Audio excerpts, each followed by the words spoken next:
come back and make some changes.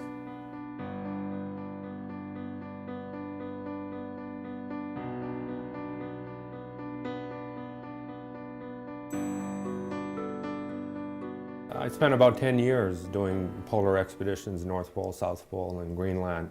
And yeah, the thing that comes to mind at first is the opportunity that I've had to visit some places that I think are, just incredible. They're just beautiful, they're very remote, and nature is so, in some ways, so powerful and yet so gentle in allowing us to go and travel in these places. And whether it's the Arctic Ocean and the ice moving and the polar bears and the cold and the beautiful sunset, or all the way down to Antarctica with the gentle winds and the beautiful sun and kind of nice calm weather and kiting. Had I not done expeditions, and I never would have gone to these places. And so that's the one thing that comes to mind. And then the second thing that comes to mind is that the people that I went with. I've had the opportunity to share these beautiful places with other people that are kind of seeking the same thing as I was. And so it creates a very kind of strong bond when you're traveling with people like that in those places, and you share that together. And you kind of bring something back with you that you end up carrying with you for the rest of your life. A certain peace, a certain appreciation of how beautiful our planet is, kind of a stronger sense of wanting to preserve it, to take care of it.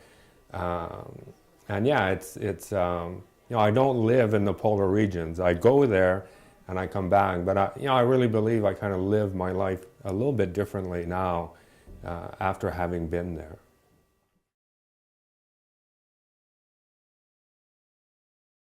Well, having been to the polar regions and having spent long periods of time traveling to the South Pole or the North Pole, an expedition is usually 60 days and sometimes more. It just gives me a lot of time to think and to reflect, to think about my life, to think about what I've done, what I would like to do, how I would like to live differently, where I want to put my priorities. So a lot of times I see polar expeditions are somewhat meditative for me.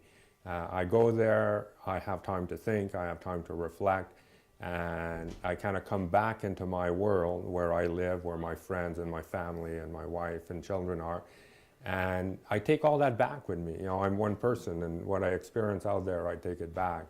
And I live my life a little bit differently. I've made some decisions to focus more time with my children, with my wife or family and so forth, that the thought originated on a polar trip, whether it's skiing up the Axel Heiberg Glacier or it's trying to figure out how to cross a lead and going to the North Pole.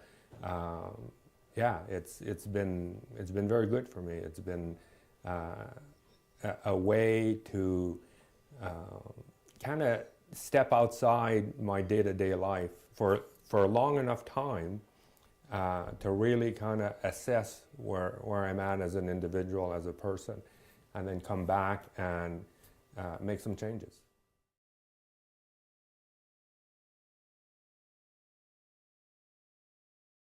It's been an interesting relationship that I've had with my children, because I have been gone for long periods of time. I usually go for 3-4 months when I guide a big expedition. But they also go too. They go to school and they go to private school, boarding school, and so they leave home for periods of time as well. And so it kind of becomes a mutual relationship. There's dad going away and he'll be back here, or it's them that are going away to school and I stay home and then they come back. So I think it's for us, for myself with Eric and Sarah, my 2 children, it's given me a focus on when we are together that we try to make the most of it. Because we know that there'll be times when they go away to school or when I go away on an expedition that we're not going to see each other for a long time. So when we are together, it's full. It's very intense, and there's a lot of sharing and a lot of doing and we tend to appreciate that time, I think, a little bit more than if it was every day, dinner, home, homework, and so forth. So for me it's worked, and I think for them it's worked too. That's what they tell me.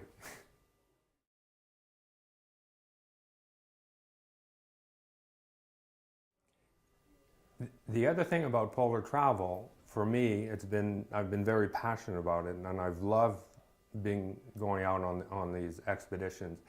And I think as a parent, if you do what you want to do in life, your children know that, and they pick up on that. And I think it's a great gift to give to people that are around you. Yes, I've had the opportunity to do a few expeditions with my own children. I've done a lot of small expeditions when they were smaller. We would go on trips on weekends, week-long, 2-3 weeks. But as they got older, we presented to them one year to go across the Greenland ice cap, and they wanted to go. They were excited, and that was the first big expedition that we did together with them.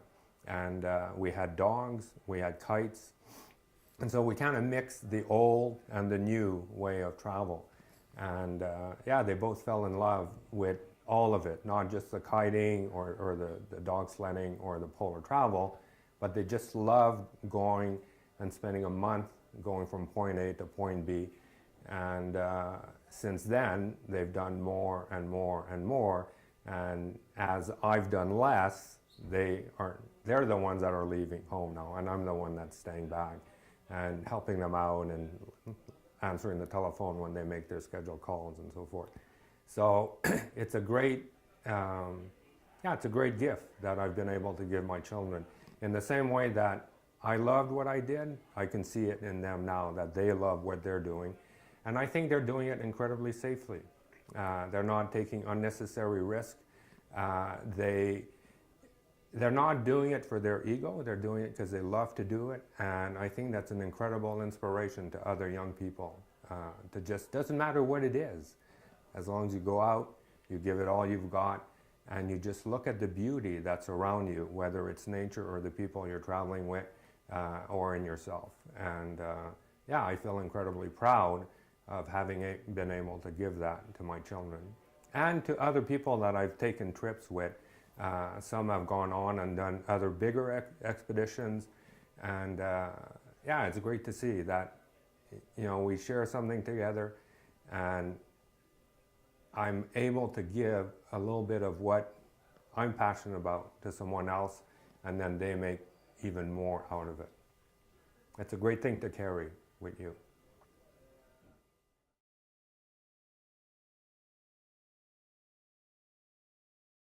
I think the most important attitude to have is an appreciation of where you are, wanting to be there, and positive thinking. I really feel that you should go to places that you have an interest in. I don't like deserts, so I don't go there. I don't need to challenge myself in a desert. I love polar regions, and I do well in them, and I go there, and I love being in the cold, and I'm able to kind of give a little bit more of myself, because it's where I want to be. So that's number one. I really feel that people should do expeditions in areas that they're interested in being in.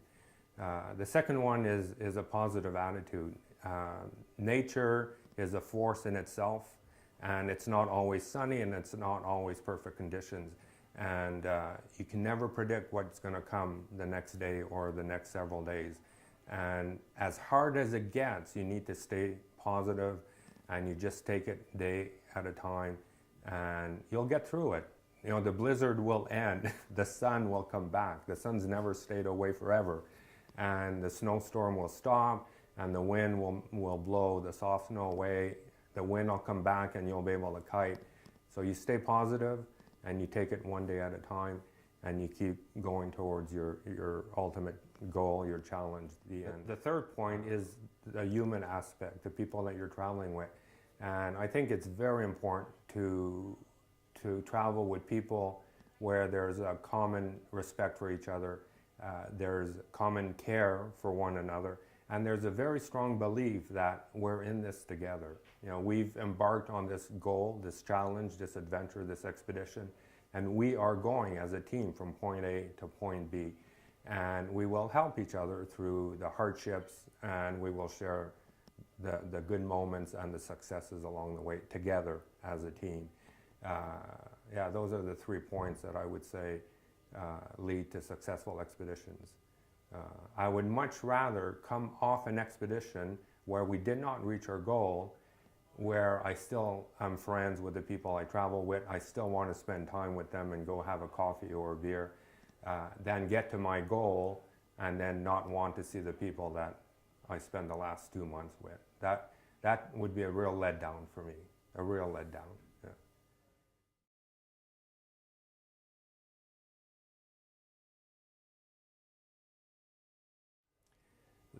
The last big expedition I did was in 2007. I went to the Pole of Inaccessibility, and since then I have not done any big trips. And yeah, often people ask me, you know, what's next, Paul? What's your next expedition? What's your next adventure? And I probably get more satisfaction now watching my children go off, and they're doing their own expeditions. They're doing them somewhat differently than me. They've defined how they should travel and the style that they should travel in and so forth. And yeah, it's amazingly satisfying for me to see them go out there and challenge themselves, and to do it in a way that is safe and inspiring. Yeah, that gives me a lot of pride and a lot of satisfaction. And as I've gone older, I've realized that my body is starting to change, and there's a lot of smaller stuff that I can do. So I tend to focus on going to places that are a bit easier, a bit less known, and still give me kind of an adventure side to my life. In April, I'm going up on the northeast coast of Baffin Island to an area of big walls, Samford Fjord.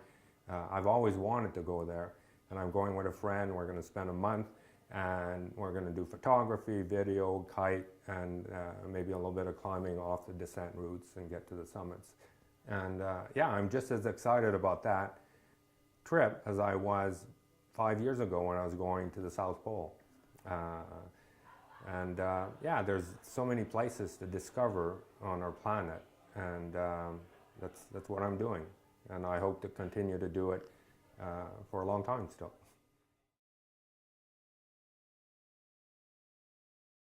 I'm happy now, and I'm teaching my partner how to cross-country ski, and I'm just as happy to ski with her at her pace, because I enjoy being with her and sharing the experience with her.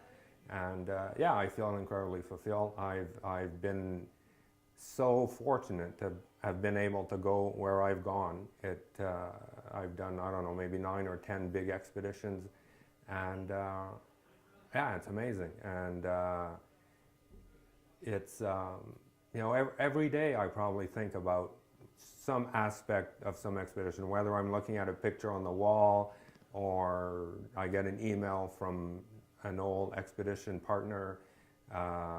Yeah, you know, it's here. I'll never go away. It's me. It's become who I am, and I've been very successful on all my expeditions, and I've had amazing moments, and I carry them with me, and I'm satisfied. And if it's over tomorrow, that's that, and yeah. I've written a chapter in the book of modern day adventures, and it's now up to other younger people to write the next chapter and the next chapter. And some of the things that I've done, other people are doing even faster and better and so on, and that's great to see. And I hope that people will continue to go to these places and share them and have what I've had.